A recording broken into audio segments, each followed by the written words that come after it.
你好，欢迎收看《新闻面对面》，我是谢仲。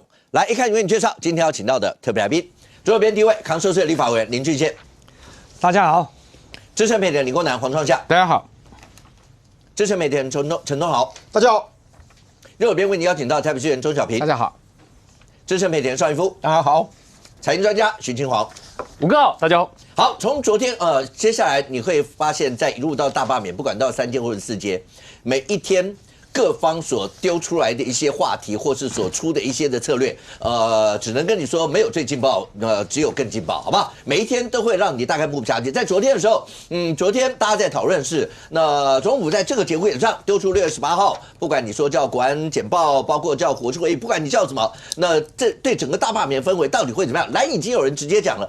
这根本就摆一个局嘛！蓝营要塑造一个同仇敌忾的时候，对赖清德来讲的话，这个只要弄出来，就表示我尊重在野党，是不是？大家不需要这个样。好，那这个话题还在延烧当中。今天出现了另外一个话题，7月31号本来是延会到7月31号，那今天民众党再次提案延会到8月31。上下延会到8月31，你9月不是又要开会了？就无缝接轨，连续下去，就一直这样开下去了吗？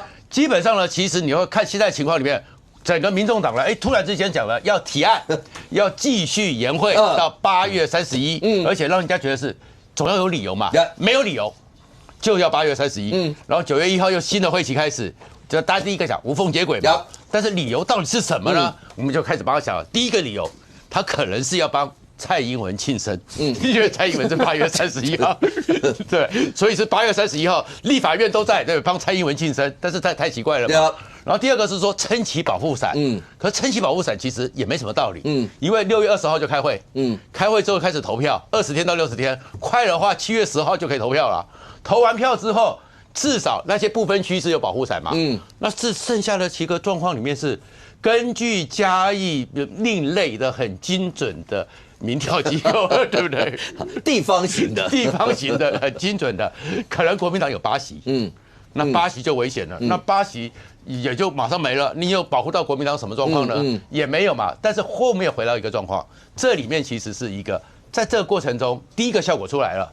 今天你开始没有讲馆长了，他的好朋友馆长在大陆那边以馆馆长的馆以馆窥天的话题暂时没谈了，这个安稳了一下。第二个是创造整个国民党那31个或20几个，在未来阶段里面必须仅看着黄国昌和民众党的脸色的舞台，因为他们今天在这边，现在这个立法院延会下去，那后面国民党至少30几个，通通在跑选区，那整个的主舞台，那当然了，国民党应该也会管制一下翁小玲等嘛，那整个立法院的主舞台就是他们8席，所以他们就不断的可以创造各种的话题，引起焦点。然后呢，这个焦点里面呢，可能呢给民进党难看，也可能让国民党难堪。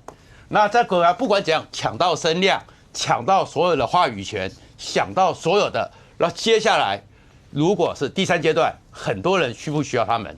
需不需要跟他们好好的谈一谈？然后或者是第4阶段，是不是需要他们？所以在这个过程中，其实小，但是他有主导权，而这主导权对他们来讲，从的基期很低，因为他们现在力量很小。只要我有话题权，只要我有主导权，国民党是不是要看他们脸色？国民党的很多人会不会就慢慢的想到国昌哥很重要？所以都会靠过去。所以其实在这个时候，你会看到的是黄国昌的这一个政治上的算计，也许对民进党压力不大，因为搞不好真的跟嘉义的另类民调，出来之后，很快的国民党呢，在那个就算延会，都是民进党可能过半，但是这8席，如果刚好递补到国民党需要的那8席，他们的威胁性，他们对国民党的整个筹码越来越多。因为当然你说在研会，一般民众的想象，研会一定是包括有法案很重要，很多一些法案要处理或什么。那对民众党来讲，如果要研会到8月31的话，理论上基础应该是这个样。只是大家在看这些研会法案，从7月31延到8月31。创下刚刚讲，因为你看到包括绿营人直接讲的就是，这是不是要撑保护伞，一直撑到无缝接轨？那创下刚刚讲的时候，如果要是在3阶，在三阶假设，如果照媒体上报道的，蓝营如果要是被罢掉了8席的话，因为到4阶补选还有一段时间，那立法院的生态，那就有可能会变成绿营的人比较多。如果绿营的人比较多的话，那个保护伞是不是还有这样的一个作用？过了8月30以后，那又到下一个会期，是要这样一直下去吗？来，活化石，告诉我一件事，历史上有没有发生过这种事？无缝接轨，一路这样演。目前为止没见过，没见过。那到底目的是什么？而且我们把它摆在天平上这样看，研会对于民众的感受，如果一路这样延到8月31，跟假设有人说研会的目的，因为如果是法案的话，大家就要眼睁睁的看着7月、8月到底有多少法案在弄嘛。那如果是为了保护伞，这2个摆在天平上，到底民众的感受会是怎么样？对于大罢免这一段，加分还是减分？对于蓝营来讲，因为一件事就是说，其实4月18号国民党就已经提案，到5月20号决议延会到7月31号嘛，那现在黄国昌又提案要延到8月31哦，那今天其实从议程上面，程序委员会并没有确定今天的议程，所以黄国昌提了议程的草案上去嘛，跟议事组的议程草案并列处理嘛，那在场无异议通过嘛，接下来讨论到第2案就开始辩论嘛，当然辩论。那这一个提案里面，当然大家想象的是，今年一整年如果过了，今年一整年所有的立委都在保护伞内，一整年，那不晓得12月又不会提案下会期，我们再延到1月31号，然后2月1号又开议了。那过年的，那就等于全年都说，哎，对不起哈，对不起哈，延会延到这样子的时候，中间还是可以休息的哈。所以过年照过，叫做停会啊，几月几号到几月几号之间停会，然后再恢复开会，可以哦，可以哦。但是停会还是算会期中，会期哦，会期哦，他不是休会，他停会哦，停会哦，我一定要写得更好啊，停会哦，他是可以停会的哦。以前立法院碰到立委选举，总统大选，你去翻历史，他都有停会，对，他都有停会，然后大概不是立委的选举，停会大概都停10天，大概是立委的选举可以停到20天到1个月。我就告诉你停会嘛，他还是会期中哦。停会。上如果你刚刚讲，譬如说，在这次整个大罢免氛围的时候，你在节目也讲过，不管你说是20几席或是31，会进到3阶，理论上对蓝委现在最重要的是什么？回防嘛。当然到选区去经营选区，告诉所有的选民说，但你如果一直不断这样开会，如果你都不弄法案，老百姓也会说话。你弄了法案，我到底是要来开会，我还是要回去回访选区啊？你现在看一件事，5月31号是正常会期嘛，然后一路延到7月31号。我只问一句话：这2个月6月的解冻案，蓝白有多少人不在场？蓝白有多少人不在场？那你没看到蔡依瑜都说顺的可以，对啊。然后你看外交里面该解冻的解冻，从5月14号一直到昨天还什么，国防部的解冻案也是顺到不行。提案的人说要专案报告，并经同意以后实得动之。专案报告来了，人不见了。提案是谁啊？徐小新啊。不是你们2兄弟这样子就做。他是几十案的其中一案。OK 那专案报告，然后提个书面质询就结束了。书面质询是什么意思？我没到，我提个书面质询。你说现在大家在检视什么？7月31号要延会的时候，国民党是大声怎么喊的？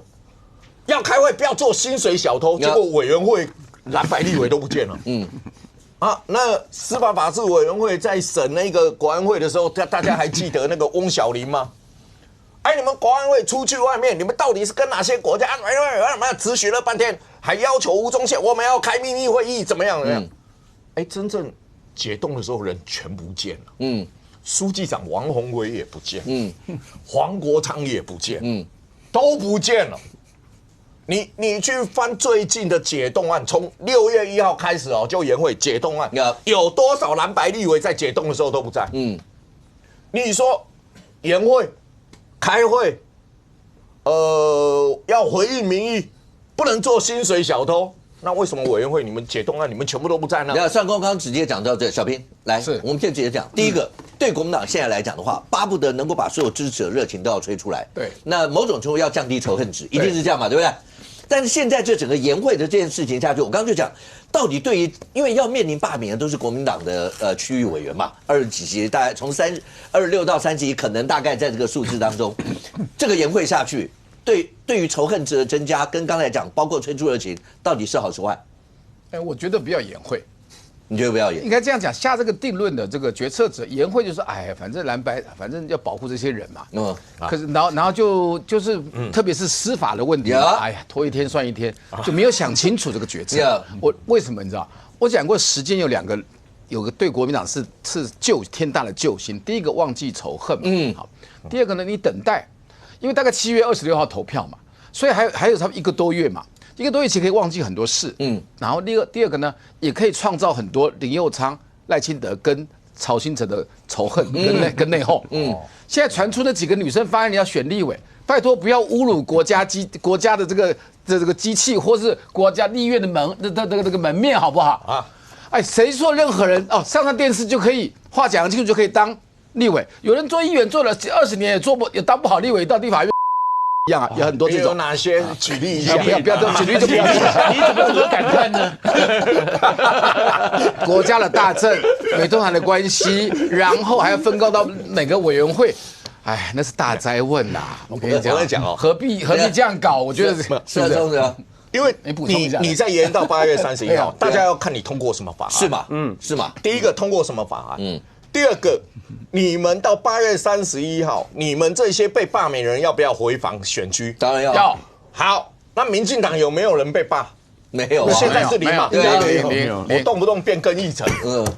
变更议程，我提案我要那个修财政收支划分法，我要修宪诉法，我要修什么？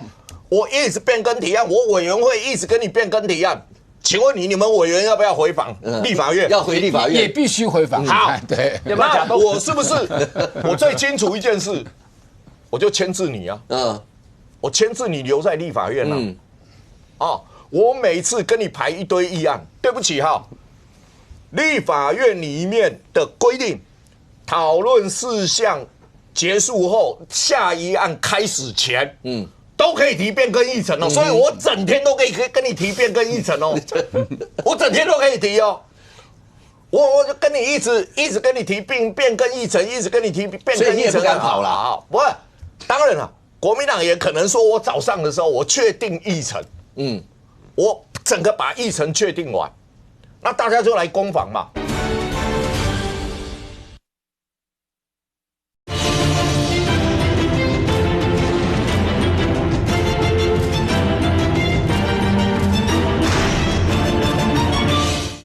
国民党也可能说，我早上的时候我确定议程，我整个把议程确定完，那大家就来攻防嘛。那你就讲一句白一点的话，你就不要有几个闪失人不到，你就不要有几个闪失人不到，那研会，我说过，立法院有史以来，我看过这一届的立法院是最让我匪夷所思的。我们都讨论过吧？4月18号提研会，7月31号逕付2读，5月满了1个月以后，5月20号表决，对不对？研会到7月31号，对不起啊，黄国昌，你到底懂不懂？院会的决议要用复议，不是你再提一个案子。那现在立法院已经乱到说你提案我就处理了，完全把议事规则丢到垃圾桶去，院会的决议要复议，要在下一次院会前提出复议案。那5月20号通过，它最晚是在5月27号前要提复议，没提哦。现在可以用另外一个案子说，再研会，再研会。我觉得如果在以前的立法院，大概无论刘松凡、王金平，大概这个案子都没办法处理。你一直活在过去，现在是韩国瑜的时代。对，我就说，你今天立法院已经匪夷所思的一个问题就是。可以把议事规则。可是这个匪夷所思的仇恨对象，跟民众党无关，对啊，就是国民党。人家蓝白过2分之一，我表决嘛，可不可以？上公的意思说不是过了1/2表决，它是议事规则，反正我就是用表决嘛。那议事规则，你注意看，每一次那个民进党就很乖嘛，每次他们提一些法案，然后他就提复议。复议以后，下院会再表决，复议再表决，复议再表决。今天早上第一案就是复议案表决，第2案才是那个黄国昌的研会案。你注意看，第一案就是复议案，院会的决议当然是要用复议来处理。现在已经乱到提案，然后。保护伞一整年都是保护伞，不是我刚刚讲，因为经过上公这样解释，小品，我还是回到那个仇恨值，民众的感受是这样嘛？所以那个民众的感受，接下来你会发现，包括上公他们就一定会盯着看说，那这2个月一直到8月底，到底有什么一些法案？如果万一绿营就像上公那，我也不知道上公这种方式是不是在教绿营，我也不知道，反正这个方式接下来，我觉得柯建銘他们那一些人在立法院混太久了，他们都一定会知道的啦。那怎么办？赖清宝一定也懂啊。还是回到我的基本逻辑哈，都不要上新闻。而在选区一出现，你还记不记得柯文哲当市长的大桥头派出所什么中文3-2，他要废了被倒？你知道为什么老百姓90%都反对？今天叫见警率，我有一个派出所里面，我就安心嘛，知道吗？那今天同样的，因为有些仇恨值，第一个你去开会，就上公刚讲了很多。就可能上新闻，而且是不好的新闻，还被点名，谁又不在了？谁又不在了？那有什么好？就是你的仇恨值继续降低都来不及，靠时间冲淡，你还翻新仇恨值的第一个概念。我想去开会就会上新闻啊！我跟你怎么可能不上新闻？那在全区这样跑啊，全区这样跑，然后。那个叫骂不还手，学蒋经国，那是警察对付那个党外的事情，然后这个打不还手，你就装可怜嘛，那就徐小新就被搞嘛，最好人家打他一耳光，泼他粪，这个仇恨下降的嘛，不就是乖巧一点，就这40天嘛，726可能就投票，忍过了就海阔忍过就是你了嘛，忍过。那到底如果这样都好，那到底谁会建议黄国昌说那就研会吧，提这个决议？不知道，然后而且国民党的立委，我现在不知道他到底是要演还不演。因为好，应该这样说，国民党如果不支持，蓝白阵营有没有讨论过？我猜我是没有看，我觉得不一定但是我猜真的吗？我猜黄国昌也不会乱提吧？对呀，不，黄国昌不，黄国昌就有8个人，国民党不支持我提这个案子，我是呆子哦。不是最简单的一件事嘛？到最后一定又是表决进负2读嘛？当然啊，对啊，所以一定要蓝营啊。你看那个议案里面的时候，等着看表决就知道了嘛。然后我早上只是片段了哈，我看到有国民党还是很多立委就是一场就睡着了，就在那边很无聊啊，就睡着了，不，包括徐小新啊，因为发言嘛，大家在等表决嘛，就是你发不发言没关系嘛，因为全部都假动在这个地方表决嘛，在等表决。我没有看到国民党要反对这个案子啊，我没有看到国民党要反对这个案子啊，国民党不会反对啊，国民党为什么要反对？保护伞撑这么久，对他们有好处啊？可是每一个都需要保护伞啊。对，如果你要讲用保护伞理论来讲，可是对大部分要被面临罢免战的委员，那些委员是没有保护伞的问题的，他们是要被罢免。现在面临到有没有保护伞的问题，好啦，最近的就是大家讲说，包括司法那个有没有幽灵联署啦，或什么那几位，那大部分是不分区的，有一些挂主委或者有没有会要约谈他们，你还不知道。可是如果是要用这个逻辑来推，可是国民党现在眼下最重要的一件事。那么就小平刚刚有讲啊，你降低仇恨值，不要被大家点名，不要被大家没事拿来的。那如果这样的话，正好我没事，然后你们提完以后，我天天要被绑着在那个地方，然后一个案子出来，你们大家镜头对着我，然后上公没事要讨论谁是不是薪水小偷。不是你变更议程的时候，请问你傅昆萁、王宏威、徐小新他们要不要？那你总召书记长要不要出来说我们赞成我们反对？镜头就出来了，对，又上新闻。你讲到关键字，镜头又出来了。傅昆萁需要，我们傅昆萁副大委员可能需要保护伞，好不好？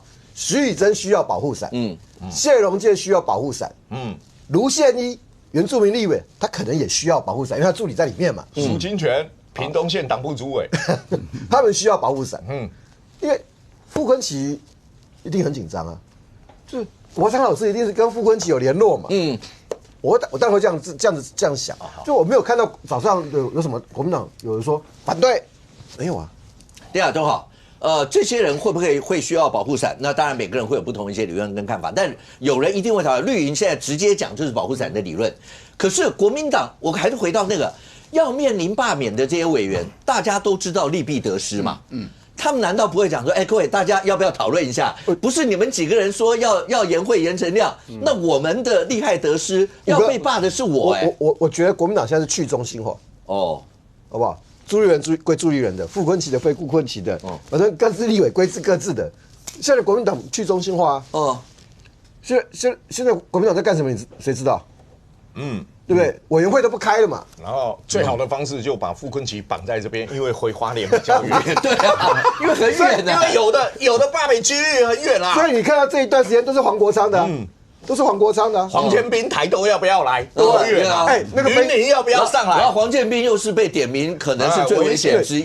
云林有学生要不要上来？要云林上来都很麻烦的。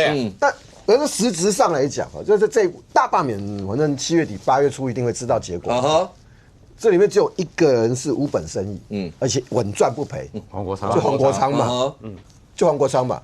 而且年初的时候，今年年初的时候还在讲说，到底民众党会不会台湾民众党会不会萎缩掉啊？干嘛？现在看起来过关了，因为小平你们明年就会辛苦了，因为你蓝白的那个的支持者已经合流了，可是我等一下会说，你败到一个程度全垮的时候，也就是民众党弱化的时候，因为大家救国民党。我可以举个历史的例子，等一下再给你。对，你先讲。对，因为所有仇恨民进党这一块全部被黄国昌抓走。傅昆萁现在不敢乱动。傅昆萁他自己知道他自己有很多风险，所以你看着他连这个都不是国民党自己提的。如果国民党不同意，那8个分区立委提案没有意义嘛。所以国民党现在什么？大家都是各自为政，那至少傅昆萁是不反对。好，那如果这样的话，那来千华，我们财经专家，我们大家拨算盘。我刚刚就是讲这个算盘怎么拨，尤其对于要面临大罢免的大部分的蓝委，一定都会觉得说，那你们大家要不要先想一下我？譬如刚才上空点名那几席，那这关丁学聪什么事？我想的唯一想的，他应该想的就是我能够保住我自己这一席嘛。那黄建斌要想的是什么？一定就是我保我这一席嘛。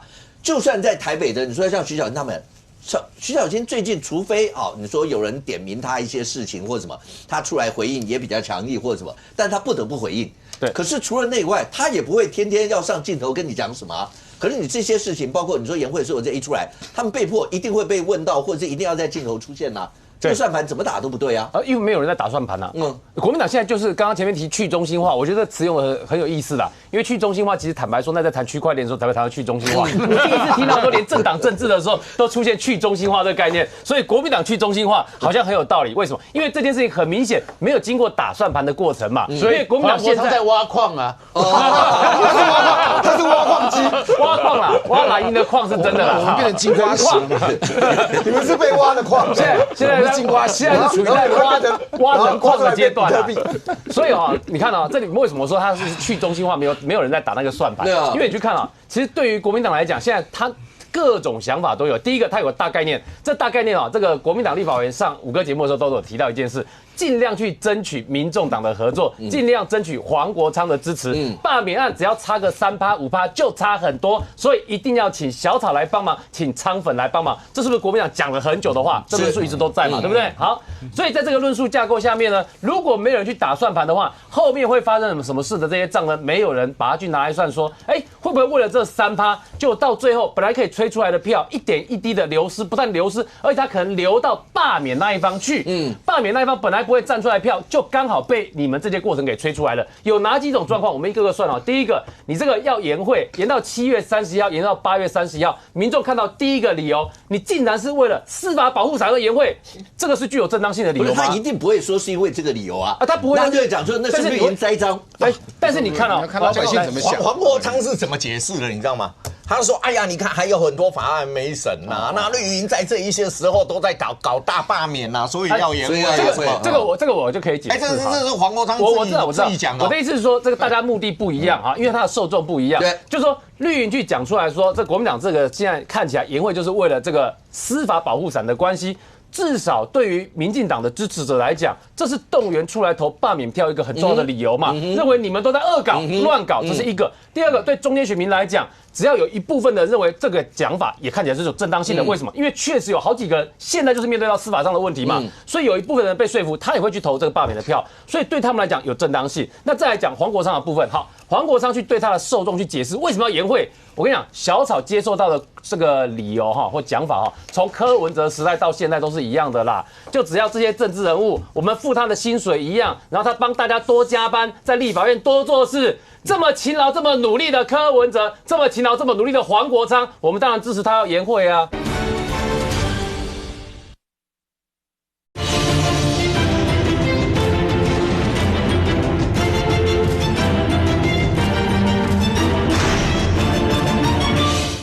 这么勤劳、这么努力的柯文哲，这么勤劳、这么努力的黄国昌，我们当然支持他要延会啊。所以那个理由跟论述就是长这样。好，你要想一个问题哦。如果检察官狠一点，我直接发传票传你，你不到，我行文给立法院，我要拘提。立法院在会期中，他要怎么处理来函呢？义夫哥，不是，那是一个很麻烦的。我直接回答你，北检没有那么大胆。好，北检没那么发传票，已经是上限。发传票有可能，可是三阶投完之后，民进党过半。就可以罚了。而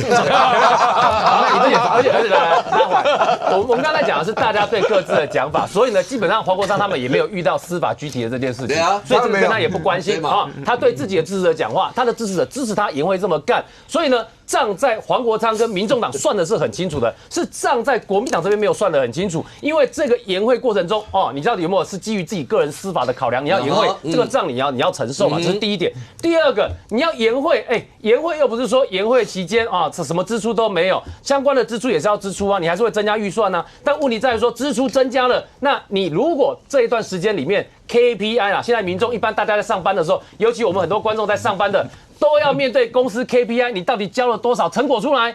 那你立法院的 KPI 是什么？你通过多少法案？你如果拿不出通过的法案出来，你告诉大家你要延会，这很明显你就在浪费国家的预算嘛。那所以对于民众来讲，这是不能接受的事情嘛。那所以这个账呢，刺激中间选民会刺激到多少？因为你总不能跟中间选民说，对，延会了2个月，但是一项法案都没有通过。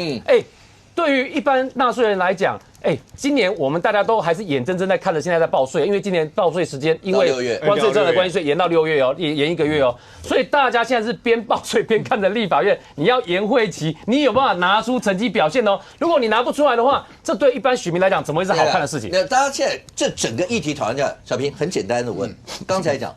兵法都说多算胜，少算不胜。对，现在对你们来说更应该要算嘛。青黄刚都把对，现在用计算机算给你看，都已经算给你是这样的一些东西的时候，另外你觉得绿营没有在算吗？在这个节骨眼上，总统府为什么说6月18号要开不管你叫国安简报也好，叫国治会也不管叫什么，蓝营自己都有人在讲说，蓝营要塑造那个所谓的同仇敌忾的时候，那只要总统府放这个消息出来，你们不去，人家就说你看。人家总统希望跟在野谈，你们不要，然后你们去，然后接下来呢，只要有那个总统跟在野党领袖握手的画面，那个一出来又降低仇恨值，对你们来说怎么样？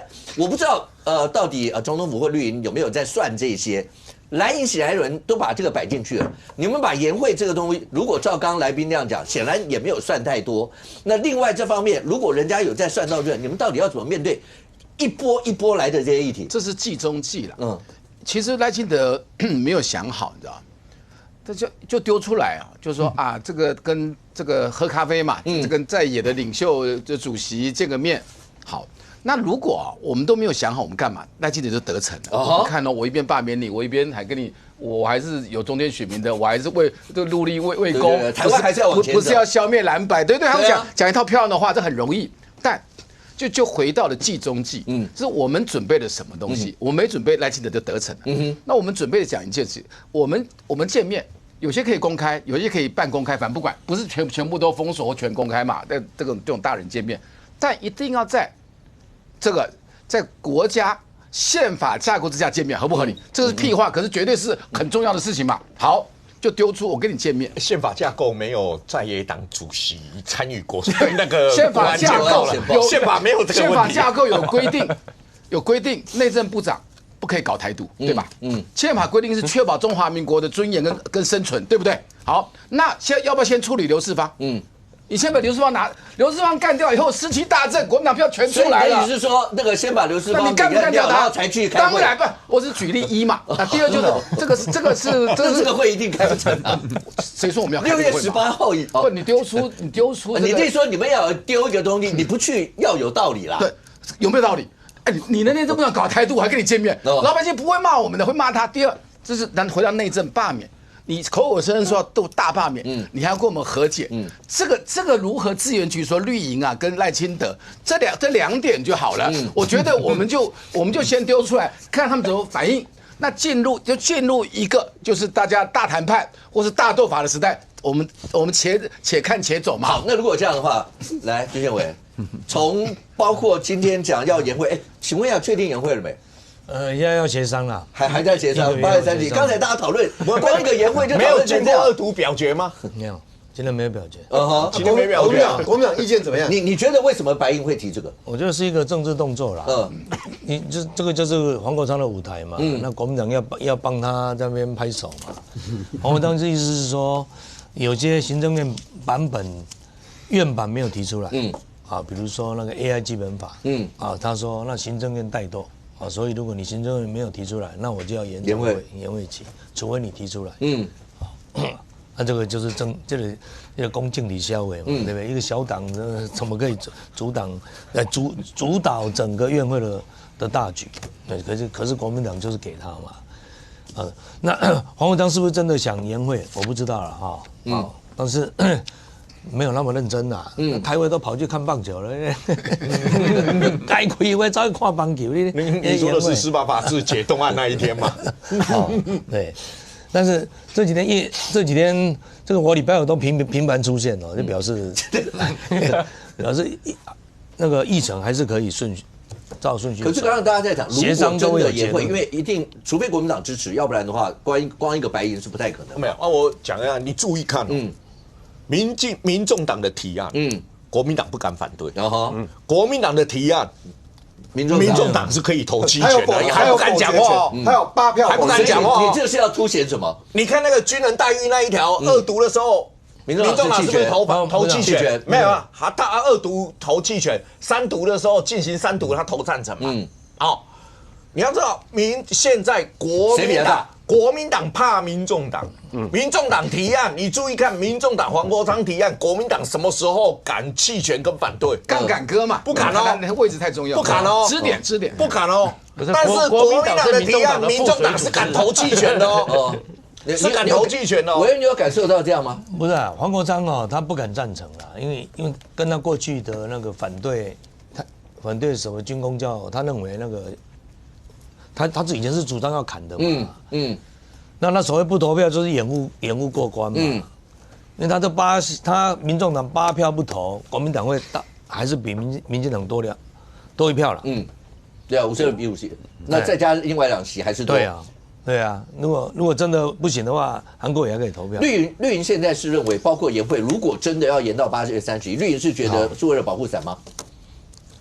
就他一定是要保持一个弹性的，他随时可以在立法院通过什么东西嘛，比如说他可能下礼拜就要通过1个人发1万嘛，那万一效果没有那么好，那再发1万嘛，如果大罢免还是没有办法，火没有办法压下来，我就想问他们为什么不发10万啊？所以但是休会他就没有办法了，所以他一定要继续保持一个会期嘛，那我认为啦。最主要就是黄国昌他不投票，他不会影响到整个投票结果。这一点虽然上一步说看起来黄国昌民众党比例比较大，这个也是事实啦。所以在议程上应该说了，民众党可以主导议程今天要审什么案，如果黄国昌那伊那没送对，变来变去，国民党都会顺着他了。好，这是第一个。再来。那如果你延到八会的延会延到8月30日，没有意义嘛？因为根据我们老科的估算，7月底他们通通要下台了嘛。大罢免、大投票鬼，印度罗达亚。假设你7月26号投票，那7月28号礼拜一上班日就要下台。所以重点关键还是在7月几席？对，大罢免、大投票，有几席会被罢掉？那请问一下委员，刚才讲到，因为昨天的时候是总统府分别通知了，包括民众党跟国民党，然后就是在18号嘛，6月18那个不管叫国安简报、国事会议或所有件，小平刚刚已经讲那个态度了。他们讲说，哎，你一边要罢我，因为朱立伦是很早在4、5月那时候，这个5月的时候吧，这个讯息出来，朱立伦就说，那罢免，除非你要先停啊，要不然的话大家就要往下走。你罢我的人20几席到30席，我的人在这个地方，然后结果叫我在里面跟你谈。小平刚甚或直接讲，不能明白拒绝，但是总是要有一个理由，譬如说依照宪法堂而皇之的理由，你们不做我就不去。那真的是在这个过程当中，你们会考虑罢免跟这个关系吗？不是，刚刚我听到我们小平说，国民党要准备一个计中计。我听的是也是有一点失望了。这个其实晚会民进党真心诚意要找在野党大家坐下来谈，希望能够共商国事。因为现在大家应该有共同的目标，就是保护国家。那其实很清楚嘛，就是反共。我相信小平同志最早主张的，想不到还要搞一个计中计，这个。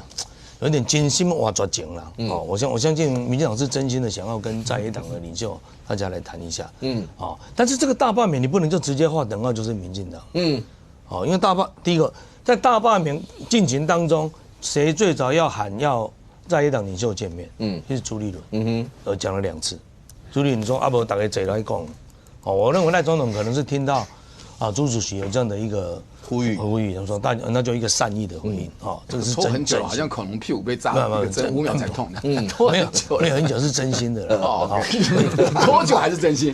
可是真心没哪里，所以你不要准备计中计啊。OK， 好，那至于会谈出什么，我认为应该问题是在野党之间国民党可能真的希望可以谈出什么，因为现在被罢免的是国民党，现在是国民党欠舞台朱立伦没有舞台了。这是朱立伦最后的一个机会，民进党搭给你了，你有诚意不？对不对？不然你朱立伦铁定下台嘛，他什么都没啦，党内威望也破啦，党嘛无，对不对？连钟小平搞不好都看不起他了，我很尊敬他，好，尊敬他，回国民党。对不起，好，但是另外一个在野党主席就不一定啊，黄国昌是本来抱着不能谈出任何东西你黄国昌伊就是打民进党，那是伊的基本盘嘛。对，再加上他个人的仇恨嘛。所以黄国昌就开始伊的准备被冰斗嘛。人家后来要直播，那直播有什么好报告的？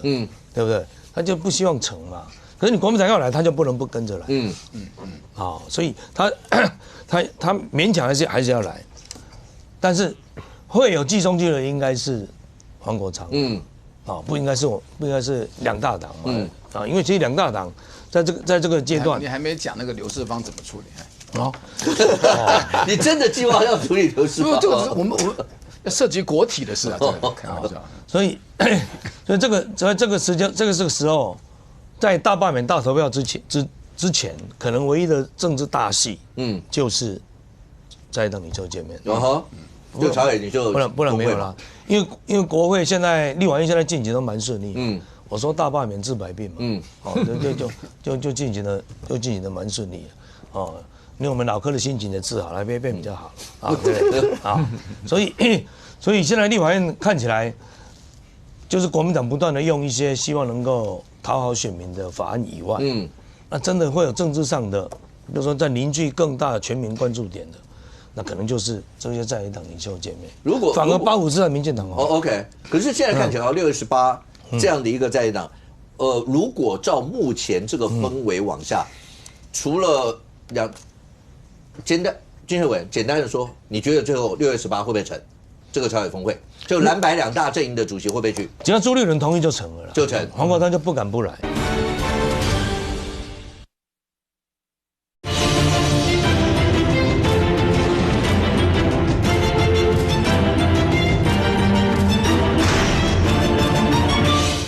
金学文简单的说，你觉得最后6月18会不会成这个朝野峰会？就蓝白2大阵营的主席会不会去？只要朱立伦同意就成了，就成，黄国昌就不敢不来。OK， 所以成不成？基本上呢，应该会成，会成。对，好，都好，成不成？不知道，这么难判断吗？成不成应该讲，就你会不会去嘛？会去，但是后面谈什么不管，对，会去，形态是一会不会见面呐？会会去的，会去，小平去不去？最后会去，那党内有压力哈，但他们那些大诸侯不会讲话。去了不讲话，不就是对于他这个事情，他可能心里不是那么赞成。你说那些首长，对，我说我讲院辖市的市长，那可是一贯已经2-3个月以来，他们大概都没有出什么声音，但都在看一下。所以心里虽然圈圈叉叉，但是你去就去吧，反正去了也没用。去的目的就是把他破局，然后就讲民进党怎么样。三公成不成？去不去？会。好，因为他们都想跟赖清德碰面。OK， 对，大家每个人从镜头里面都还要看到赖清德嘛。来，亲王去不去？一定会去，一定会去的理由不一样啊。就对朱立伦来讲，是反正本来就已经很想见面了。如果再不见面的话，剩下再也没有几个月的时间，就真的也不用见面了。好，那但是对黄国昌来讲呢，去有什么好处呢？因为去了就多一个筹码在手上，看是要骂赖清德，然后看是要这个批民进党。好，如果不去的话，就完全没有这个机会，所以一定要去。那如果这样都好，可是朱立伦才刚提，那是礼拜3，对，中常会的时候刚提。爱国者行动，点名了韩国瑜，点名了赵少康，点名了县市首长，所有那些包括区长全部都点了，全党就战斗位置。如果就战斗位置，小平刚才讲，国民党里面或者是说你就战斗位置，然后你现在去跟人家谈，明知道一定不可能对大罢免有任何稍缓嘛，因为刚才俊宪委员讲，大罢免为什么都是民进党？不是啊，是民团啊，或所有这些。好，那如果是这样。那去以后会不会反而对所谓的全党就战斗位置那个同仇敌忾的心理被降掉了？那这怎么办？可是更妙一点是，如果全党就战斗位置，那好歹应该是韩国院长，我先跟韩国院长，那哪一区就麻烦你了。赵少康战斗蓝，那赵先，那一区东南方就麻烦你守了。大家不是应该这个样吗？为什么听起来好像这个人也不知道有爱国者行动？那个人还以为是拍电影，然后接下来呢，大家都不知道这件事吗？其实也不是大家不知道这件事情，就是这个招式本来事先就想到了。朱立伦还不要讲爱国者行动的时候，你难道没有想过朱立伦要反制大罢免，最后靠的就是县市长的行政资源吗？用膝盖想也知道啊。所以他的爱国者，可是不用你讲，那些县市长也一定会动啊。当然啊，对蒋万安来讲的话，他只要随便有一席有闪失，对，第一个政治承诺，第二个动是大动小动，拼命蒋万安不会大动，对，蒋万安比较不会。我是说，卢秀燕也会大动啦，适度看他们怎么动啦。我说一句话，爱国者行动。前头到尾都是屁话，不就这个标题呀？不是，县市首长护自己的立委，应该是不是天经地义嘛？区域联防，你没看到大家都要抢卢秀燕、蒋万安、什么侯友宜，他们到处走吗？这不是一个废话吗？我讲一下，接下来在一个前提下，他不见得是废话了。造势罢免前开造势。大会然后先讲什么？那不是应该的屁话吗？从头到尾都是本来要做的事吗？对，清华你要加什么前提？他有一个前提存在的话，那他前面现在要做的这爱国者联盟就不一定是废话了。就他如果被罢免掉很多的立法委员之后，他要组织一个叫复仇者联盟的话，那前面这个爱国者联盟合理的，轮不到他了。我想，罢团唯一要算的，或者民进党唯一要算的是，如果朱立伦真的有那个决心，在投票前。说我不竞选连任，会不会带动国民党的投票意愿？因为朱立伦很没有人缘嘛，那我如果宣布我不竞选连任，不会就会让那个增加变数。不是，你才没有报朱立伦的人缘都在民进党吗？不然你怎么会认为不会？对，他一直维护的啊。对，所以他们是保朱联盟啊。那为什么讲说那个就是一个爱国者行動這標題？因為本來就是靠县市长嘛。卢秀燕区域联防，卢秀燕到时候要顾的不是只有他台中那几个，一定全台湾的少嘛。蒋万安他朋友多得很啊。蒋万安只守台北吗？可能也不止啊。新北的一定也会请吧？这里面大概也会要。这里面我觉得没有区域联防。等一下，你有没有想过区域联防就是叫卢秀燕，你再给我中部好好的，不要到处乱跑。卢秀燕关系危及我的主席选举。卢秀燕一定跨区啦。你觉得只有谁区域联防上不忙？只有侯友宜比较是真正区域联防，比较不会离开新北，他不会离开新北。但是朱立伦就本来就是大家都可以想得到，没有新的东西嘛。去总统府就有一件事情，他们这样讲哈，实在是剥夺了朱立伦的职权。我没有，因为朱立伦去中心化了。朱立伦，我讲篮球比喻，区域联防是不是篮球？对吧？我打篮球的嘛。是吧？那请问总教练可不可以一个盯人4个区域？那可不可以守全场盯人？这是总教练的权利，好不好？不是，可是他已经总教练联防，没有人听他的了啦。会辩证啊？那他除非要先讲好辩证嘛。朱立伦没人讲的是说。县市长，拜托你们了，因为我党部主委都不见了。我跟你讲，还不是这个问题。你看朱立伦为什么？为什么他照道理你要讲这个事情，应该是所有的县市长找来嘛，私底下都做好了以后，用这个做一波造势嘛。可是朱立伦的造势是造自己的事，所以他那天公布的照片是跟张善政嘛，跟张善政嘛，跟黄敏公嘛，跟你们那个大头嘛，对不对？对。张善政是他一手扶持起来的，是，而且桃园党部没出事，然后你张善政不可能拒绝他嘛，就4个人坐在那边吃水果喝咖啡，怎么会是这样子搞呢？如果当年蔡英文在带民进党的时候，或者赖清德带民进党是这样子搞法，会被人家笑。好，可是朱立伦做这个东西就保自己嘛，因为那张照片是在跟你讲说我有做事，然后总统府去那一趟，一定要跟赖清德讲大罢免，你民进党不要插手嘛，那一定做不到嘛，但我有交代，朱立伦所有做的事情现在都是空的啊。但是如果朱立伦宣布我不连任，不管是7月、8月、9月登记，国民党才会有一个新的希望出来。来，不，周立伦主席讲的话，他说爱国者行动，我们是要尊敬他，不能像上一夫说人家讲什么废话。上一夫对周立伦成见很深啊，什么成见很深？我哪一点说错了？他看起来好像是。县市首长本来就要顾你的立委，其实没那么简单啦。因为你朱立伦讲县市长以外，他还把2个人拖下水了，韩国瑜、赵少康，大家一起要来扛。艺术工大罢免啊，有输赢哦，大家都有责任。但等一下啊，因为这个讯息是谁？是浅秋。王浅秋，然后他有讲说，韩赵事先，他韩赵2个人事先不知道，对，为什么是从王浅秋这个地方？大家知道，浅秋以前是韩国瑜的时候新闻局长，他为什么会从这个地方？没有，他也有在中广赵少康的中广主持节目，所以2边关系都有。所以这2个，他从这爆出来说，你要打区域联防，你要把这2个人拖下水，你好歹先跟这2位知会一下吧。那如果照他的说法是没有知会哦，当然啦。我知会，要是你不要嘞，那我都已经杀你个措手不及。朱立伦没有封韩国瑜为反罢免总指挥就不错了，对，把所有责任都推给你。那朱立伦现在就是责任共享了，大概要戏这位戏啊，反正这个反罢免如果失败的话，就不是党主席一个人所必须单独承担的。因为已经讲得很清楚，区域联防，管市长顾家己所在的立委，你这个管市长做家己的立委被罢免掉，那县市长有没有责任？所以我认为朱立伦在讲这样的一个布局，来，要不然所有的万箭穿心嘛，因为基本上大家都没，那至于这些县市长，他本来就有这些的压力了，这个是事实，只不过。你要看朱立伦接下来，那你的舞台来了，就是现在跟赖清德见面你看，所以我希望朱立伦就真的大家诚心诚意坐下来谈，不要受钟小平影响，什么计中计，还什么附带条件，这样就很难谈了。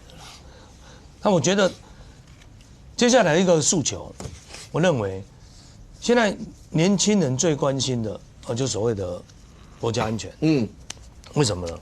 因为我发现选举最可怕就是年轻人投票，把投票当作一种光荣的象征，没有去投你就是落伍了，你没有参与的起你就输了啊！大家都在参与，那什么状况下年轻人会高度的热情参与？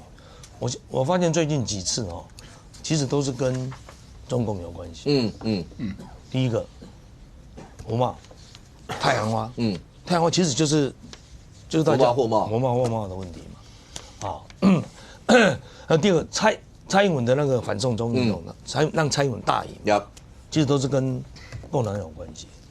所以我的主张就是说，那么我们大罢免为什么要罢免你？于老千那天就问啊，我说，哎，我哪里做不好？我们党很多立委都这样问的，不是的，因为你们亲共就是亲共舔共就是伤害国家安全。我们要希望台湾有一个反共的国会了，要有一个反共的国会来护台湾了。我不管你哪一党的啦，其实反共应该是我们现在大家彼此最大的一个公约数才对。否则你看国民党现在还有一些很可怕的提案在后面，那罢团一定会成为这次谈的一个论点。如果大罢免没有过，那这些所谓的亲共提案通通会跑出来。如果刚刚俊宪委员讲的话，那小平，我们一直在讲，对于罢团或是绿营的支持者，现在看起来要出来的热情其实是蛮高的，所有的民调看起来都到80%多，生活到90%。俊宪委员刚才讲，那个某种程度，那个口号就是要催出他们所有的热情。现在看起来，他们一直打的主轴也在这。对，我们有讲，那国民党要催出你们的支持的热情，相较于他们把反共，包括把舔共卖台什么这些，全部都已经拉出来了。你们的支持的热情到现在程度大概在4成、5成多一点。你们要怎么催到人家的？不要说8、9成吧，好歹到7成吧。你们要怎么吹这些？有任何不能靠一个爱国者行动5个字，然后就把人吹出来了吧？所以我讲热情就一直我讲了很多，可是他们没有采用嘛。今天请问你反共是叫做护中华民国或台湾主权，同不同意？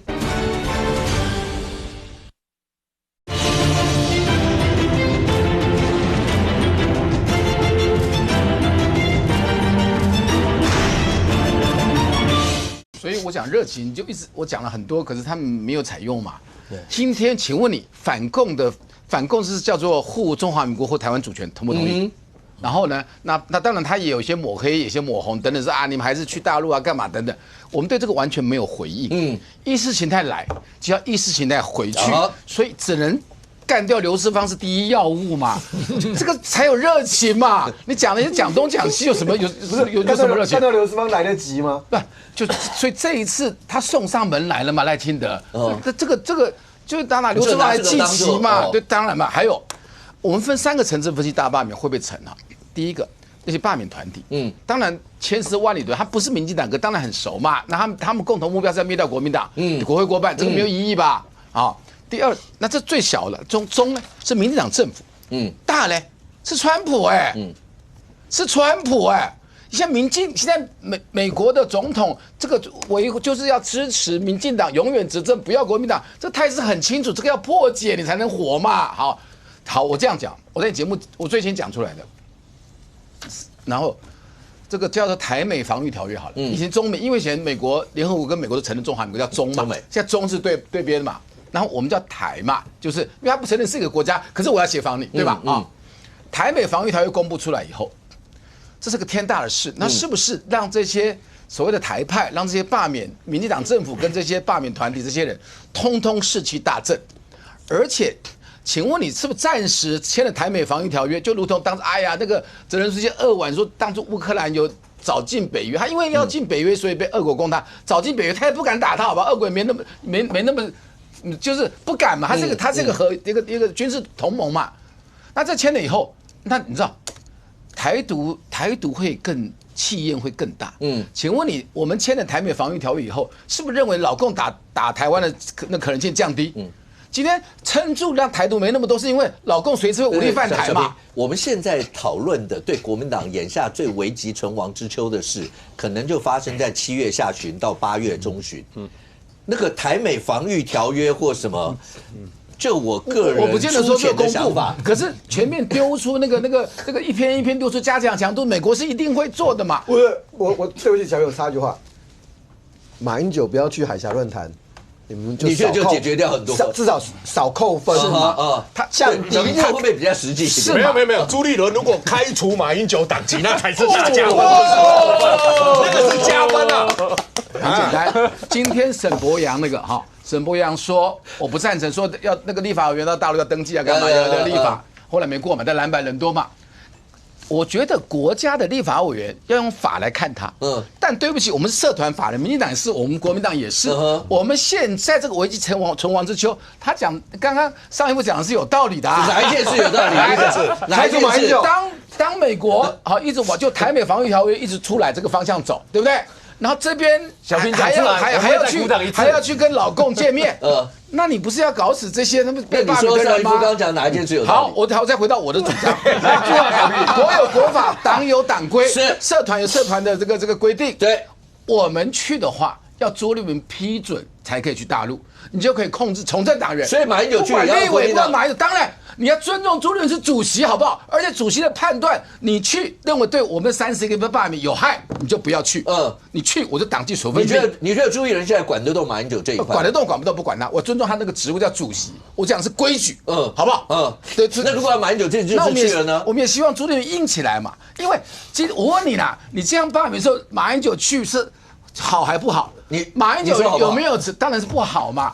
你看侯友宜那时候，侯友宜跟人家幕僚聊天哈，跟他副市长几个聊天都摊开，民调本来还行，对不对？然后什么相信习近平，还有从什么时候开始？从你们赖清德跟那个蔡英文开一部车什么在路上都开民调开始跌下来。那第二个年轻人投嘛，就是赖清德升上去，我们还没跌，还没涉及主权嘛，我们基本盘还在。后来什么相信习近平，还有那个卫星呐，那个说是飞弹，对，那个掉了3%呢，一连串这3个事件加起来，侯友宜掉了7-8%是多少票？90万票哎！就我讲的东西是没有东西比意识形态更厉害的玩意儿。这个是最厉害的，这才是走线，好不好？我们讨论这种就罢免成不成功？那我们先要凝聚嘛，我们就是反台独，确保中华民国的尊严，那个就干掉刘世芳，这基本盘。那这边呢，不能去失分嘛，去大陆嘛。那周六要管事嘛，好不好？我的论述就这样子。到底我讲的哪一件事有道理？你还没讲，方向有道理，5个字而已，小兵5个字而已。上周你不要这样子，你真的要从他嘴巴里面讲出那段的话，他会先被开除了，是不是？你不要害他。这种涉及敏感的这种到大陆去啊，这种就意识形态，我觉得都要在党内都要经过主席批准，这是基本的，或者照会一下吧。钟小平在胡说啦，马英九是一定要去中国的啦，他现在是寂寞老人。你们党有在理他吗？我们蓝不是我懂，可是总要尊重一下主席。我讲的用意在这里。不过，那传说是对面拜托的。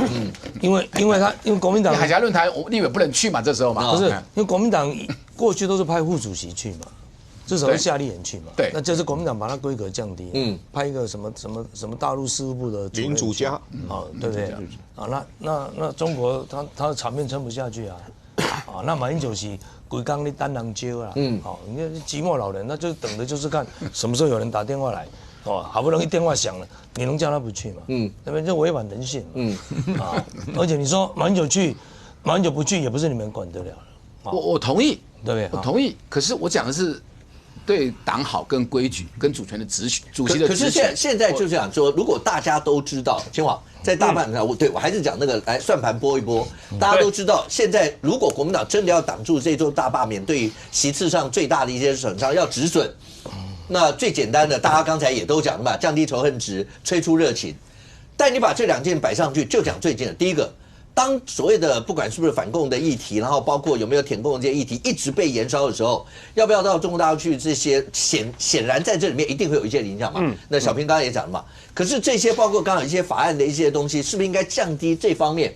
那让不管罢团对，那不管是罢团或民党在这方面攻击力道，这是一个。对，另外一个热情在天平上，另外一个就是当那个幽灵联署这一系列的东西的时候。包括谢龙介，包括戴琪卿，2个，一个是台南主委，一个是台北市代理主委，2个人都出来道歉，讲说过程当中确实有一些地方国民党需要做检讨，但党中央就是虚心受教，好不好？黑龙林共那但我没有办法这时候出来道歉，这些你能够吹得出，包括甚或蓝营有一些支持者针对这个，你看民调也知道，蓝营的支持者都觉得有一些人会觉得。这个违法就是违法，就是不对的事情。就认了，让他翻篇嘛。你这2个如果都没有办法往下，对国民党到底该怎么推出支持度？因为那蓝营的支持者不见得有投票权呢。所以呢，这个在考量上面就是完全不一样的状况。所以呢，刚刚5哥其实问的是2个题目啦。第一个题目就是国民党在这个时候，照理说理论上你要想办法把仇恨值给降低嘛，当然把厌恶感给降低嘛。尤其是在所谓的中国议题上面，这个我说实话，中国议题上面国民党每次谈到这个题目，几乎都是失分的状态，而且很敏感，从去年一直踩到今年，我不知道为什么一定要踩成这个样子。去年还告诉大家说民生法案优先，结果踩来踩去都是跟中国议题有关的法案。好了，现在进到大罢免2阶的状况，2阶一个接一个的选区宣布通过2阶，结果在这个时间点，理论上国民党应该自己把那些有敏感部分的法案自己先撤回去嘛。所以在这个时候，我觉得很神奇耶，有一个吴三桂法案就这样子跑出来耶。这几天大家在这件事情上面呢，就延上啊，越烧越严重啊。什么叫吴三桂法案？好了，其实这个吴三桂法案讲的就是金门的海域跟中国重叠那个海域的部分，到底临海的那个要怎么样去做主张这件事情。所以呢，在立法院里面，这个立法院委员提案11005164号这个提案是陈永康提的案子，翁小玲他们去联署。那这个案子里面，你知道？本案说实话你用很复杂的字眼，一般的民众呢，他其实没有关心到这么多，但偏偏在这里面大家看的是几个关键字，一看就跳脚了。什么叫一看就跳脚？我给大家看第一个，大家一看就跳脚部分，包括在这里他提到一件事情，他说，由于两岸之间尚未在法理上终结1949年以来的内战状态。这句话一讲完之后，大家跳脚。为什么叫大家跳脚？是因为第一个。这个问题牵动到你到底台湾海峡问题是属于内政议题还是属于是国际议题？这为什么差别很大？来，台湾海峡如果是内政议题的话，这是两岸之间自己的事情的话，那中华人民共和国大可以主张说，这就是内政的延续。我们跟中华民国之间没有打完的内战，没有打完是由我们两边来解决，国际都不要来干预，都不要来介入。可是这件事情对台湾来讲，最大的利益是在于说，如果它是一个国际议题的话，它跟国际间各国利益有重大的关系的话，那其实其他的国家就有合理可以介入、去干预，然后去保护台湾的理由嘛。尤其是好，我讲几个部分，大家就很清楚了。一个是美国的前国务卿就拜登时代的国务卿布林肯讲得很直接，告诉你全世界的货运量从这边通过的大概有将近一半，所以这一条牵动到各国的航线，同时因为货运从台湾海峡走过的数量将近全球航线的一半。这个地方有往日本去的能源跟往韩国去的能源，所以它跟周边的国家都是有利益关系的。第二个，台湾的半导体跟全世界你看连车子的部分像美国、德国、日本都是车用电子的大国，它都需要台湾的半导体，所以呢，跟全球的经济利益绑在一起，跟全球的重要航运绑在一起，这个是台海的重要性。所以布林肯就告诉你，这一条线绝对不可能是这个让你去做内海化的这个主张啦，这条线就是国际化，所以美国才会常常这一条军舰从台湾海峡走过去，然后其他国家包括欧洲国家也是军舰从台湾海峡过去，原因就是要告诉你这一条它就是国际航道，就是国际航线。所以当国民党的提案提出来说，这个地方这还是处于内战状态的时候，你等于在应和对岸的把台海问题给内海化的讲法。所以这件事情对很多人来讲，现在已经越来越清楚这件事。所以看到这件事情的时候，很多人就跳脚了嘛，觉得你是不是要把台湾锁回去内海的状态，锁回去到一个中国原则的架构之下，这是一件事情。第二个这也很有趣因为在这边呢，他讲什么呢？这个提案在本条文里面，这个第29条条文的修正案里面，国民党看的跟我们看的真的不一样。好，国民党看的他说。哎呀，这个条文我们在讲的只是说要把主管单位你看这2行，把主管单位呢从原条文的国防部转到这个海洋委员会去而已嘛，就这样而已啊。然后这个东西呢，如果跟对岸要签协议的话，还是按照《两岸人民关系条例》里面的监督条例来形容啊，来界定啊，所以它没有什么主权上市的问题啊。国民党看的是这个呢，可是我们的民众看的是这一段呢。这一段里面告诉你什么呢？说。这个我们在本法立法原则是以淡化主权争议的方式来处理。那我只问一件事啦，你在这个现在大罢免气氛之下，全台湾主张跟支持要罢免的人，就怕你把主权淡化，就怕你把主权给让出去嘛。所以你在法案里面写那么清楚，要淡化台湾的主权，淡化中华民国主权。那我问你，你不就是在大罢免这个上面，你去踩那个痛脚吗？然后在这上面，你看。王宏威为什么会被挂上那个看板？然后呢，你去检举要他下架，结果人家要贴上去。他其实人家问的是同一件事情今天不管你认为他有没有诽谤名誉的问题，他在问的事情是王宏威，你身为中华民国的立法委员，你去跟对岸负责操盘论述、负责操盘统战的王沪宁见面的时候，请问你们谈了什么内容？作为中华民国的国民，或是作为你的选区的选民，他总是有必要知道的嘛。所以这个也是为什么在我们这样一路看下来的时候呢，国民党在这个3阶这个阶段呢，委员看起来有一些个别委员想要选择低调，但是大方向上面没有看到国民党在做厘清战场的动作呢。等一下，我可以插一句话，因为刚才那个，因为那是陈永康委员嘛，对，我们前海军总司令，我听到的消息是说，军方就有人去问了陈委员，为什么会提那个案子？因为那个内战那个事情被写进去里面了，然后还有那个从国防部改那个海巡，我听到的消息的说法是说，陈永康跟人家讲说他是被拜托的，谁？哦，可能是来自于党中央。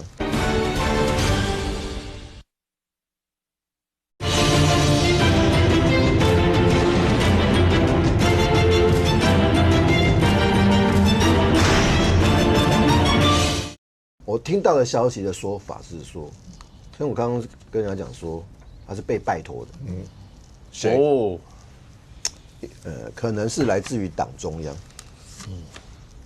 不是国民党中央难道不知道这个时候？如果是不知道，因为陈永康过去，因为陈永康过去，我会觉得是国民党里面相对比较正常的、比较平稳的立平稳。不是他觉得那因为大罢免一定会大成功，现在不提以后没机会了。然后怕也会有这种怕欧小林提案，他是不分区耶，怕欧小林提案，所以换一个。他就没有办法提案，因为没有办法过半的。国民党的案就不会过，因为大罢免会大成功。可是如果这样，因为好不知道这个案子到底是谁提的，是不是有东豪刚讲那段？但小平，我们这样讲好了。年轻人，如果大家现在每一次民调讲的年轻人，大家说40岁以下的年轻人，国民党的支持度真的不高。而且你现在去问年轻人，好，我不知道是因为我们最近这么多年来，你说有人叫年轻人叫天蓝独啦，叫天蓝台啦，叫什么什么这些。你刚才青黄讲了一段，你们这时候去讲说什么淡化主权争议，或是要做所有这些，对于年轻人那些来讲的话，他们的心里的想法你应该很清楚，他们怎么样看待包括两岸之间的关系，然后台湾是怎么样，你应该很清楚。那你们现在提那个，不管那个提案它最终目的是什么，但我们现实的只讲对大罢免的影响，对你们会有利吗？大罢免影响当然不利。从这个从最左边的叫做深绿，因为去的话，他会更鼓舞他投票。我说光谱从左讲到右哦，到深绿、浅绿，中间会动到经济蓝、知识蓝的浅蓝跟年轻人。这个所有的光谱都讲完了哈。第一句话，第二句话，其实我一直在观察一个事情，你知道，因为柯文哲大家都认为那些小草跑掉的小草大概15%。那个民众党最强的时候大概有25%，那300几十万票，现在大概有10%，然后呢还15%跑了，15%跑去哪里？现在意向还要再调查一下。好，我就讲这个10%好不好？这个10%，请问你他们是不是天然台？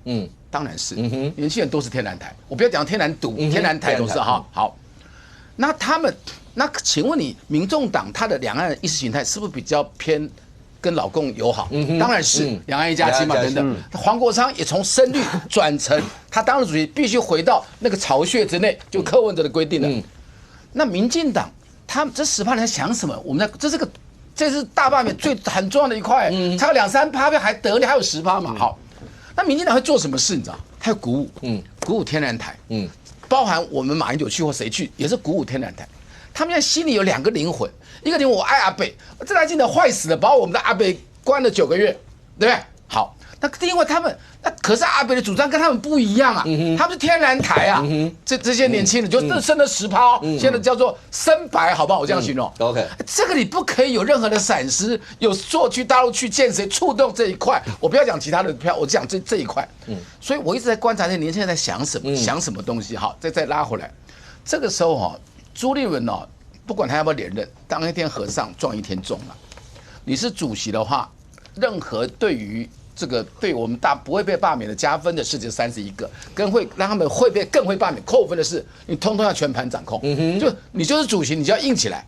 那你要什么资源什么，我们就举例说，现在开始，以前不是捐钱买金国号，好，现在是我们党籍的议员中常委、立委，你就抽一笔钱几亿出来。也去募，你也去募不到的，我们就好1亿4亿元20万，立委100万什么？不，这时候没有钱。你说这是我们要打这个陆战是很贵的，你知道吗？陆战当然，那两岸的主张也更重要，这是灵魂在掌控嘛，这上位者，他重新他静下心来，朱立伦，然后不管你做几天主席，我就这样干，不管党纪要大家捐钱，什么各方面你通通要掌控。不能随波逐流，你不能过一天算一天，你要硬起来，而且积极的行事，做每一件事都对国民党被罢免的这个机会降低，这就是一个好的主席。说不定别人就让你连任。刚才小平也讲，因为陆战很花钱，对，创下陆战花钱，而且再讲一次，6月20号中选会才最后会大概合完以后，告诉你说进入3阶的确定是多少比例吗？我讲多少比例也不好，因为还没有到6月24号最后。不过看起来国民党要罢掉绿委那个0，大概应该就是这样了。那但会合到国民党有包括20，是不是会有20几席？那胜或有没有到30？要面临到第3阶，6月20才做这个。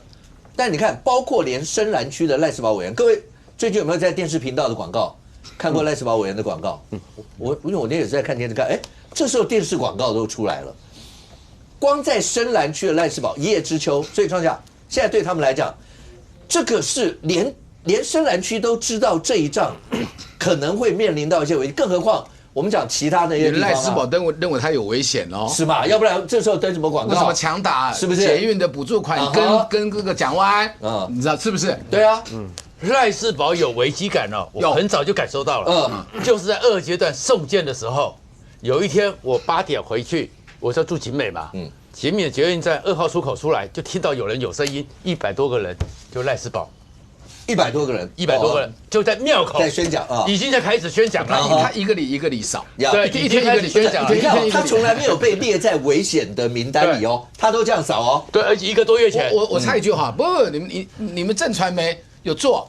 是赖士葆是25%会达到绿的，对，要超过他要过嘛，开始这样讲说，对，他在1个多月前就已经开始做这个危机感了，所以他确实有感受到，他也在动起来了。那是我亲自看到的，因为就在投选区嘛，所以现在其实整个国民党现在碰到的这状况，就是刚刚讲的去中心化嘛，他们现在根本就是完完全全的就孤军奋战，各自努力，各自为政。然后现在里面呢，你会看到是2种状况，像赖士葆这种。像李亨秀也被人家看到嘛，对不对？最近有雨天，穿着雨衣送垃圾车会更有效果，对不对？因为他们这种从地方上长期经营起来的人，其实台湾选民呢习情，所以看到了就你讲的，对，有用。你刚刚讲雨中那段，因为大家到现在都还记得一个画面，军委是郭国文那次，郭国文那次补选，那个赖清德跟郭国文穿着雨衣在市长旁边，对啊，然后那时候大家看，哇塞，这个画面。从那时候，不是从那时候开始，所以下雨天大家都一定要毛起来出来，然后让大家看到这一而且要淋到雨。OK。对，所以台湾选民其实基本上选民是习情的嘛，那习情的，所以像这种有地方基础的人，他们当然知道，不管你是20号抽是20天还是60天，他们只有做这件事情让你看到。他们习情，就说给他一次机会嘛。对，那傅昆萁的账不要算在他身上嘛，徐小新的账不要算在他身上嘛，他们是有机会的，所以这个状况是没有问题的。但是后面你会看到另外一个状况，我们后面也会谈到的。那另外有些人呢，他们呢没有那么扎实的基础，所以像义夫最喜欢的叶元之啊，对不对？所以这种是有什么直播都要去啊，他们只好打空战。但是徐小新他们呢？他们现在在做的一个方法是什么？就是要巩固基本盘。那巩固基本盘怎么办呢？这场罢免就是完全没有对手，没有民进党，所以他们在创造假想敌。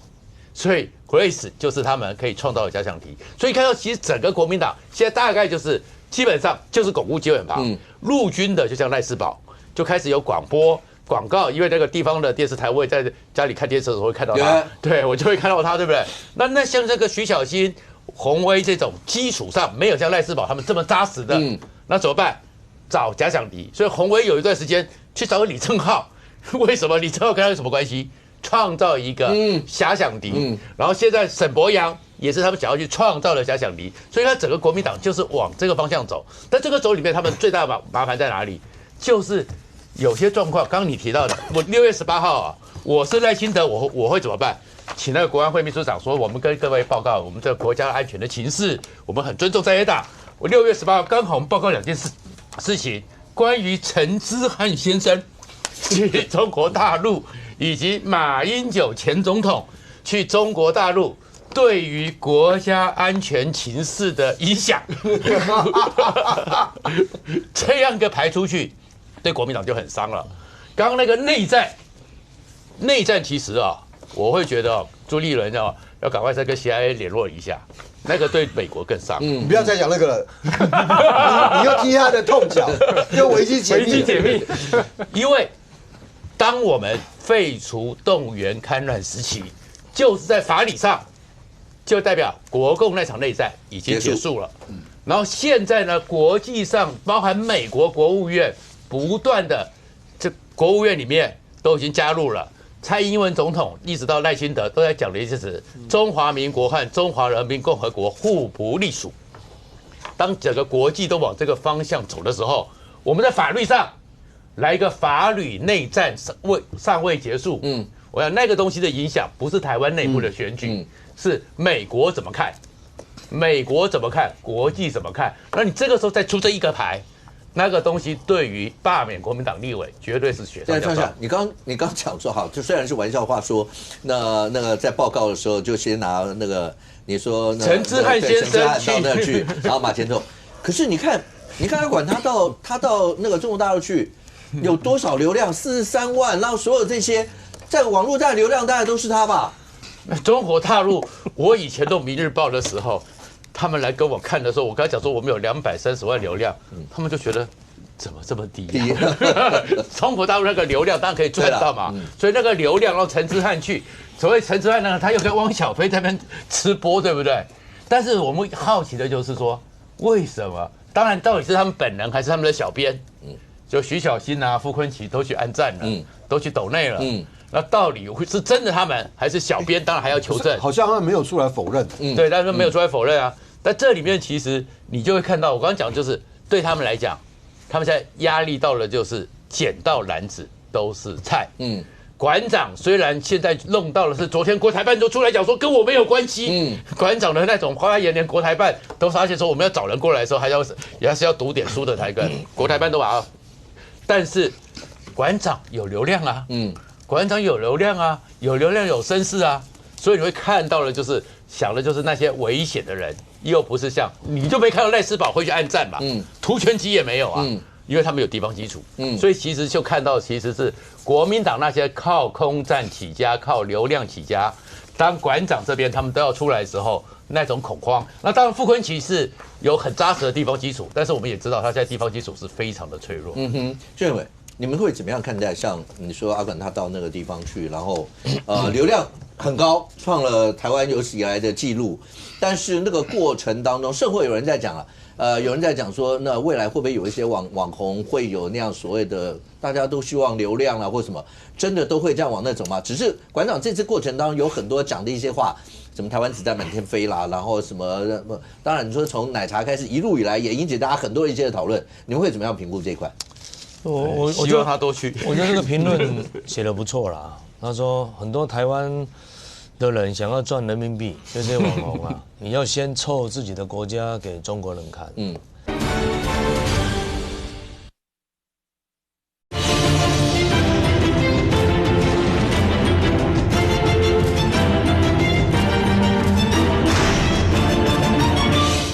我觉得这个评论写得不错啦。他说很多台湾的人想要赚人民币，这些网红啊，你要先臭自己的国家给中国人看。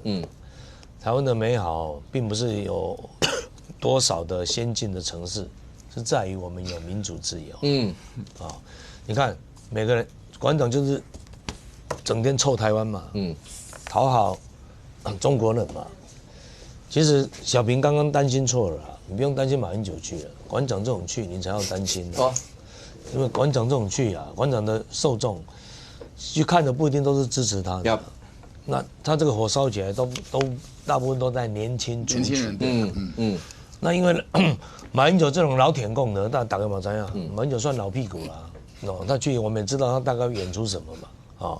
马英九哽咽啦，把口啊没老把晒啊，这种现在年轻人已经那该生气的都生气了啦。那馆长这个不一样啊。不然这等开辟替反共啊，开辟另外一个空间出来了。这个就证明更需要来大罢免了。因为馆长都挺蓝白的嘛，馆长就是黄国昌的小弟啊，他当然就是挺国民党啊。那馆长去他干嘛？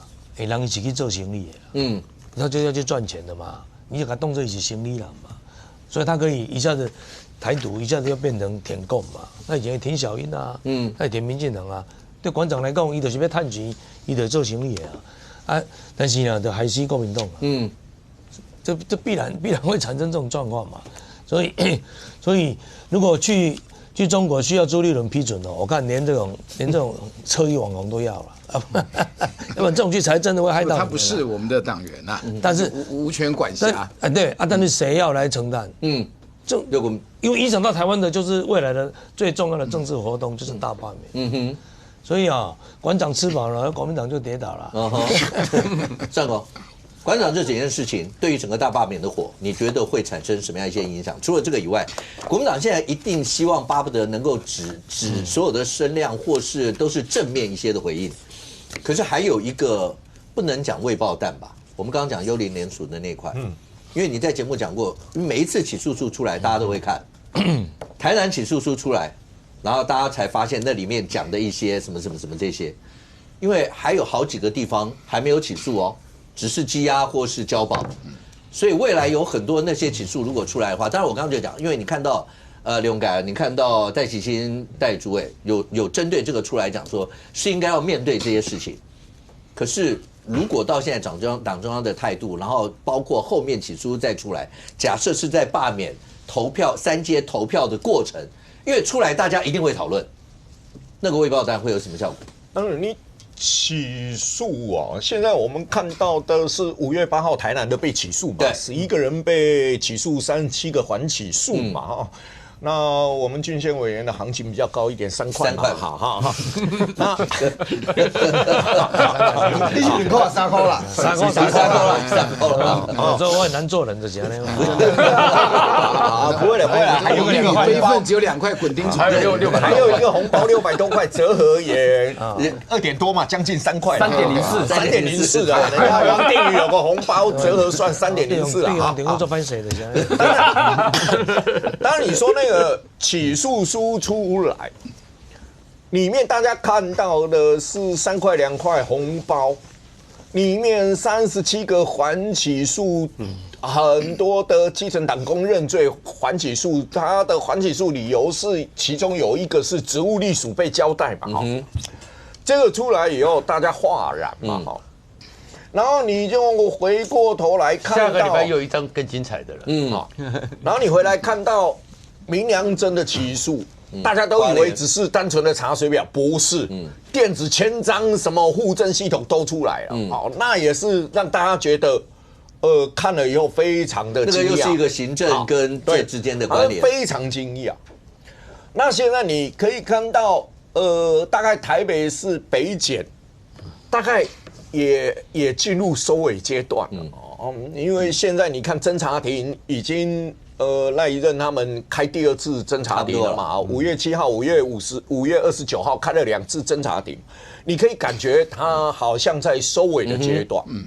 新北传出来过年期间1000块红包抄名单，好，现在大家看到的就是某种程度上都还在听闻啊，新北传出1000块，但如果在大罢免前投票前起诉书出来更有详细的描述的时候，我相信里面一定会有超出我们所知的范围，超出我们所知的范围。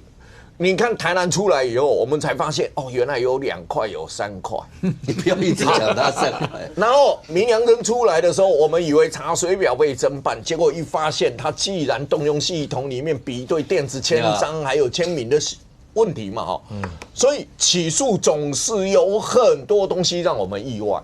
我再补充一件事情，因为我觉得这个对蓝营来讲，还有一件事情，一个状况就是有多少是自己人供出了自己人。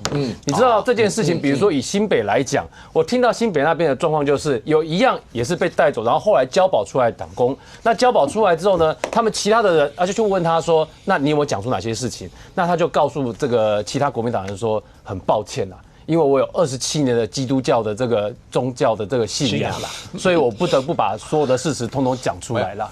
所以你光是听到这个故事哈，你就想见，如果这个故事未来在起诉书的内容或者在其他的这个不管哪一个县市啦，出来让很多国民党的人看到哈，这是另外一个效应。我觉得一定都会看到。为什么说一定都会看到？因为自5月8号以后约谈的人，光看到台南起诉书，我基层的党工认罪还起诉，你说有多少人会认罪？会认罪？因为5月8号那一个给5月8号之后被约谈的人的启示，你的职务隶属上面，你被交付的，你认罪可能还起诉。如果你是上面的人，你不认罪就是被起诉。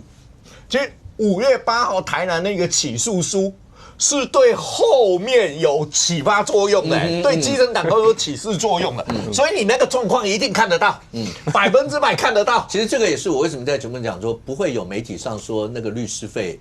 什么要破亿也不会了，因为大部分的有还起诉的，要不然就算到了地院就认罪协商的，大部分都这样处理啦。可能只有很高层的几个要打到底或什么，我不知道，但大部分大概就这样处理的啦。所以你说那个陆陆续续出来，那个是一波又一波的冲击，它冲击的不会是国民党的深蓝选票，它冲击的会是中间选民加上。你的知识蓝跟经济蓝，或者你说知识蓝跟经济蓝，它毕竟还是蓝，但是它可能就是你们怎么可以做到这样？他虽然他可能不赞成司法上面用这么强制处分的手段里面去办案，但是他不能认同说，你抄成这个样子还给钱，那可能就不出来投了，他们期待的可能会是罢免之后，国民党提完人以后，我再回过头来投票。就4阶那一段。对，4阶我会回来，但3阶我可能就不出来投了。等一下，刚才上公讲的这个算是国民党在未来3阶罢免。小平，你们要简单先回应一下，这个对你们来说要怎么把这一页翻过去？这一次因为这个制度设计对我们的立委很不利，就是罢人家很有利，然后防止罢免很不利，25。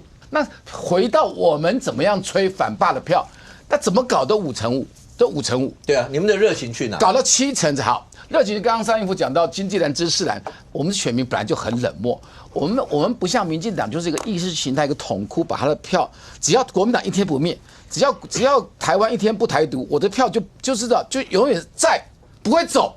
这就任何的政党就靠意识形态去把它扣住。不是上公刚才讲的是，就算你们的热情慢慢要吹起来，只要过程出来一张起诉书，大家看了那个里头以后，再打一锤下去，然后你们再想办法吹了个10天，然后然后再一个起诉出来，大家就发现还有更离谱一件。就是说这件事不做一个具体彻底的解决，对你们来说，你们就坐在家里等着5天10天来一份起诉书，然后再着打一锤啊！我就回到那天林涛讲一个收话，对，我就从这里讲起好不好？我讲我们的分歧度，我们的支持者。我的孤影前面一个外县市的一个党工，她老公也是党工，退休了，就骂戴喜清了，为什么要检讨？对。然后呢，就称赞林涛啊。当然，经济蓝知识蓝会比较会支持戴季清，就叫支持近乎勇，跟那个谢龙介对吧？对。所以你这样晓得，经济蓝知识蓝比较支持这个戴季清谢龙介，而深蓝是可能是反他的，就是你知道他的分歧度是。所以要整合起来不容易。我们整合我们的选民本来就难整合。我们的选民除了意识形态以外，还有的票是派系的票，能掌控的基层服务像李彦秀、戴志宝他们。你刚刚说的那2位，因为他们是党工啊，可是你们党工的人毕竟不如人多，连党工都会这样子。不是，我只是讲他们党工不是党工没什么了不起，是他们是深蓝深蓝有深蓝想法。我讲重点是这个好不好？所以连戴琪清。就忍住嘛，忍住。然后我相信他心里是很痛苦的啦，被一个小朋友这样子讲这个了可他还是他为了党还是有修为，没有去发怒。那当然，他有发怒的条件，他是主委加议长还是很大，他选择忍住了，那是他的对党的修为啦，不要把这事端扩大。他随便讲一句话，不是你又讲1个礼拜。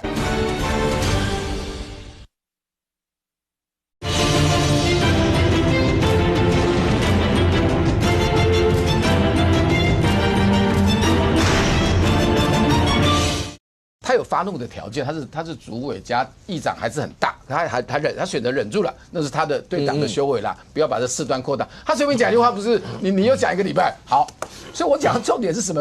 经济蓝、自然是一块，然后呢，这个深蓝是一块。也要赶快把它整合都来不及了，就大家就不要再添乱了，然后我觉得这个蛮重要的。另外那个馆长，我觉得馆长不知道该怎么说哈，就是说你看馆长的一些言论，在台湾的发酵，党外在野大联盟里面的成员，尤其是那一个统一的那个善意说，那简直是台湾人大概应该无法理解，大概无法理解。你说馆长里面去的事情，大惊小怪到让台湾人认为，难道你真的是直播间的草包吗？机器人送餐，难道你只吃自己的便当都不出去吃饭吗？机器人送餐很普遍，QR code 的饮料机有台就有一台，还有人都连我们同业都有人去扫过 QR code 拿过饮料，然后电器补助，我们立法院前不久才通过延长到2029年，汰旧换新节能补助，你陈之汉不知道吗？然后你完全没有做功课。上海的建筑很美，你拿我们921的天灾去比拟，我请问一下。这个对国民党而言有什么好处？有什么好处？你回过头来，很多事情合着一起看合着一起看第一个，他到大陆去这样讲 ，OK， 党外在野大联盟还有一位，你知道叫萧旭成吗？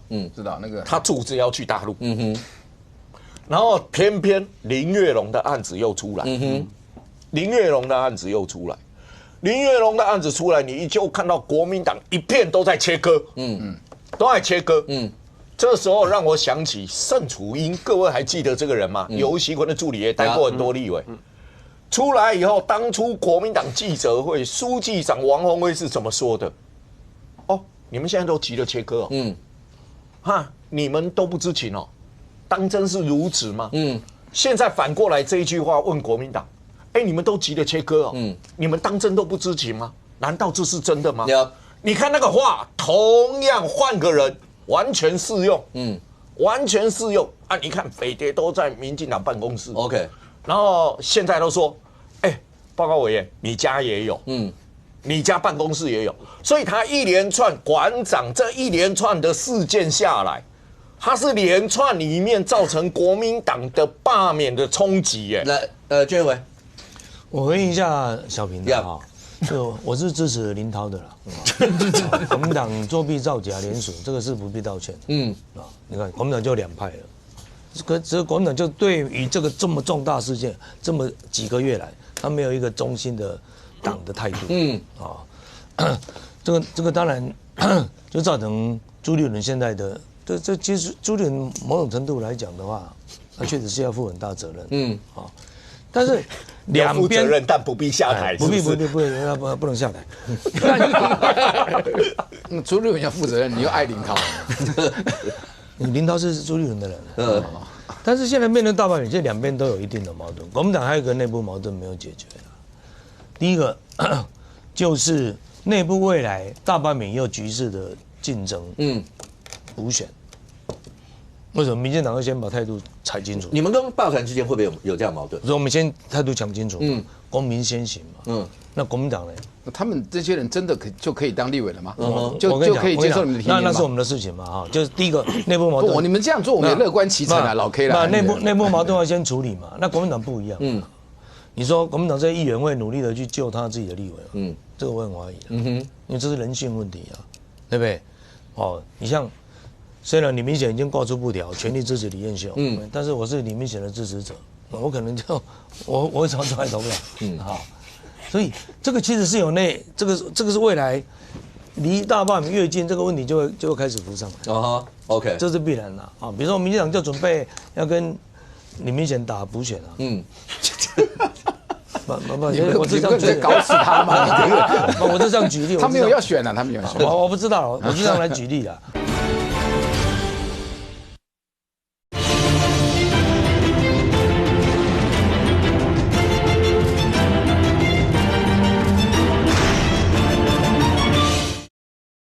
大罢免越近，这个问题就会开始浮上来。OK， 这是必然的啊。比如说民进党就准备要跟李明贤打补选啊。我是这样在搞死他嘛？我是这样举例，他没有要选啊，他没有选。我不知道，我就这样来举例了。啊，那因为台北市跟新北市是特别都会区，也是国民党这里的议员非常多。就是他如果没有一个很重大的那个，他现在就欠缺一个领袖，把他总部口这位了。OK， 没有人说一锤定音。那面对大罢免，我们作弊态度是什么？不能够嘛。所以有的道歉，有的说不必道歉。面对未来的我们可能被罢免掉那你议员如果没有浮选，我就不提名你国民党议员。你如果你也别想说以后你有补选的机会类似这种的内部矛盾，国民党没有解决，我是觉得反而罢免这边他士气会越高了。刚刚义夫讲的就是说你也不用跟馆长太计较了。人是给他做生意的，他要吸引流量，他要赚钱嘛，但是当然他会害死国民党。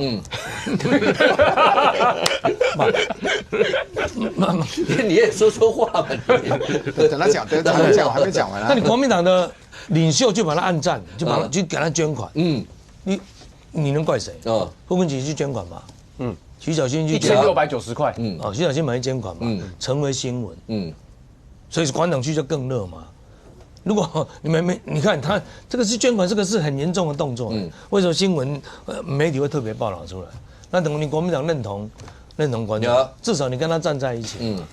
那你现在还在担心馆长？馆长还有几天啦？